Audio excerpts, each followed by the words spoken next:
Commander Zixathala clicked his mandibles nervously as he reviewed the tactical display aboard the hegemony. Dreadnought Void Render. The blue-green planet below rotated peacefully, unaware that its fate hung in the balance of this war council. Earth, such a simple name for a world that had become the galaxy's greatest enigma.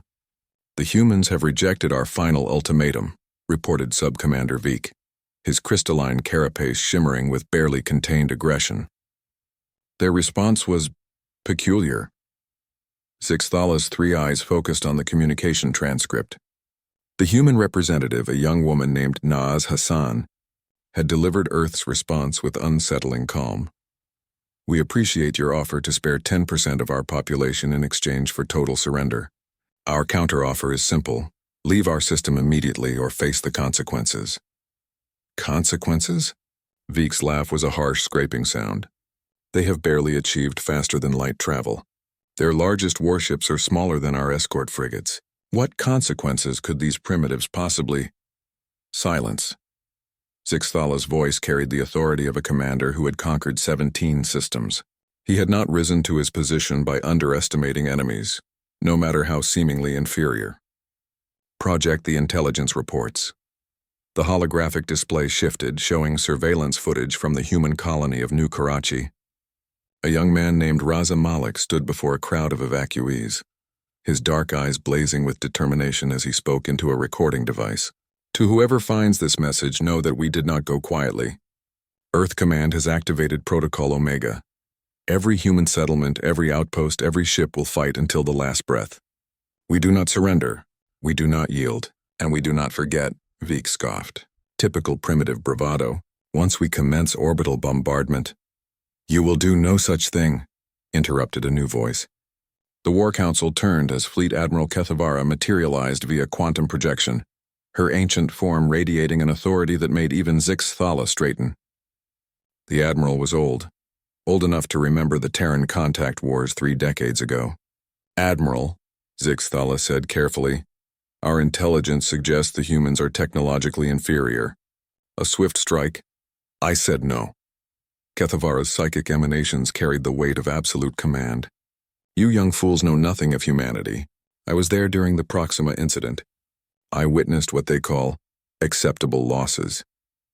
The holographic display changed, showing archived footage from the siege of Proxima Station.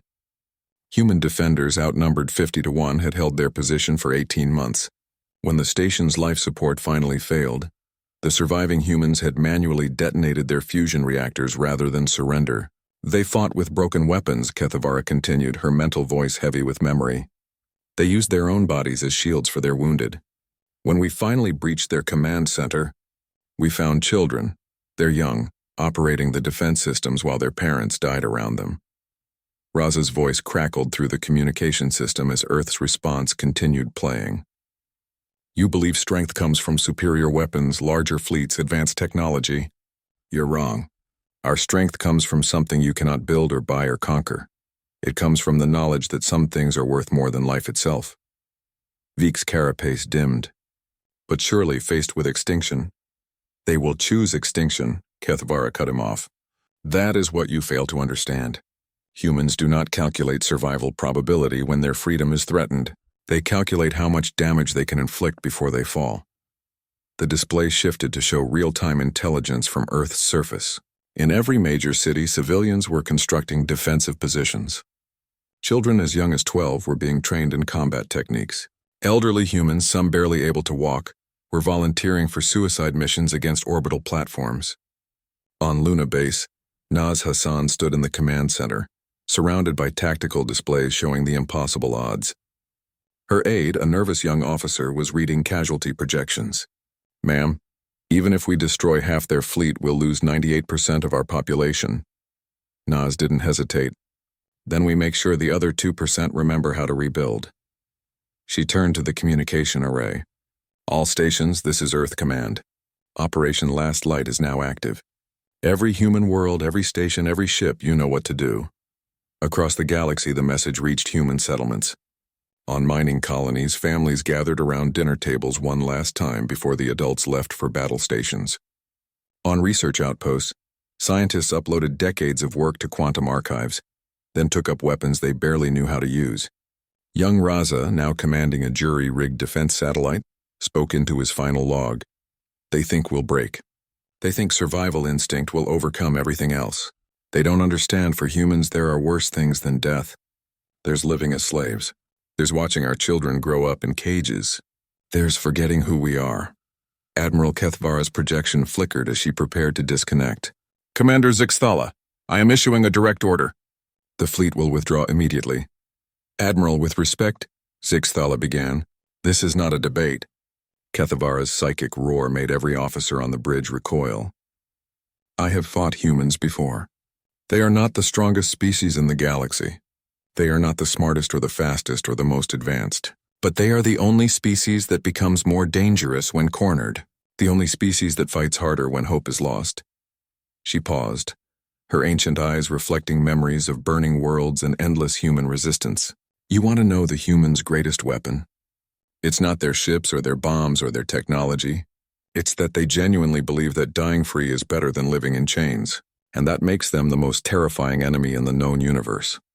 As the hegemony fleet began its withdrawal, Naz Hassan received the news in Earth's command bunker. Around her, exhausted officers began to weep with relief, but Naz remained standing, watching the tactical display as the alien ships disappeared into hyperspace.